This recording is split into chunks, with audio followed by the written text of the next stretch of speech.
I want you all, who's talking about immigration, I do want to mention, to educate, what is the strongest response to an anti-white who says, why do you oppose immigration?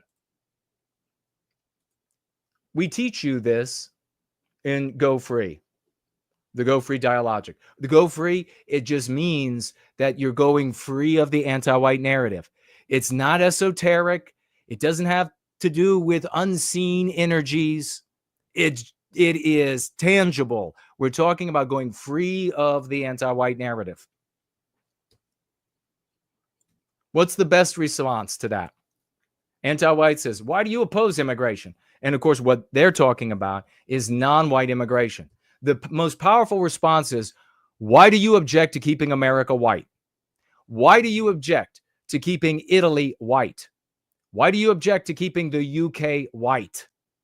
What is your problem with white people? Why are you anti-white? That's where you want this argument to take place. You want it to take place on the basis of you demanding of the anti-white how high they're going to jump.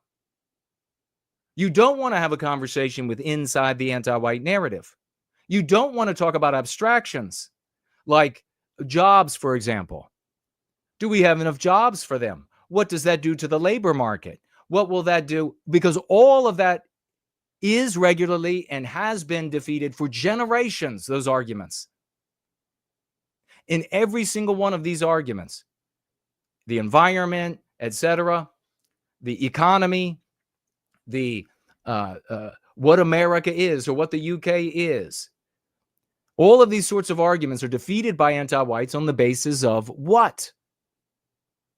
A claim within the body of those arguments? Do they make legitimate claims about how border crossers, invaders, intruders are going to benefit you economically? Do they make convincing? Of course not. Never have. Do they make convincing arguments about how everything gets better for you as a white person by white erasing us and filling our countries with intruders? Of course not. Their victory is always based in the social morality. That's why you have to circumvent it. And what's the social moral claim? In all of these cases that trumps everything that you bring forward within the anti-white narrative: retributive justice to the white race.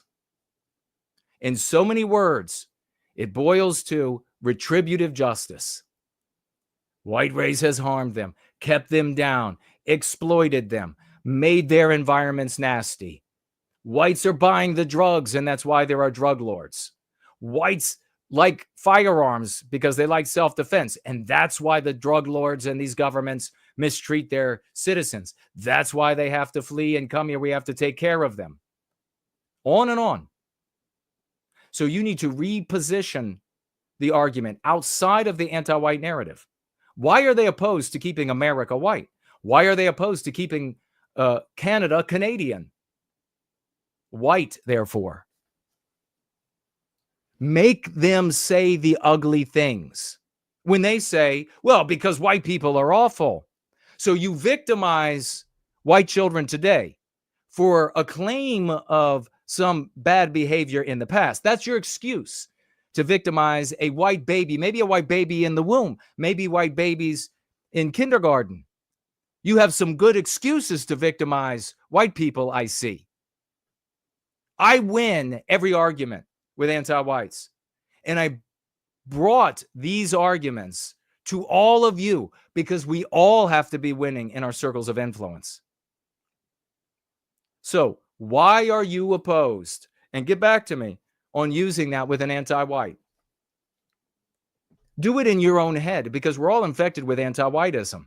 See how powerful of a response that is. See if, when you say that in your own head, even to yourself, see if your mind doesn't suddenly go silent because you weren't programmed on how to respond to that.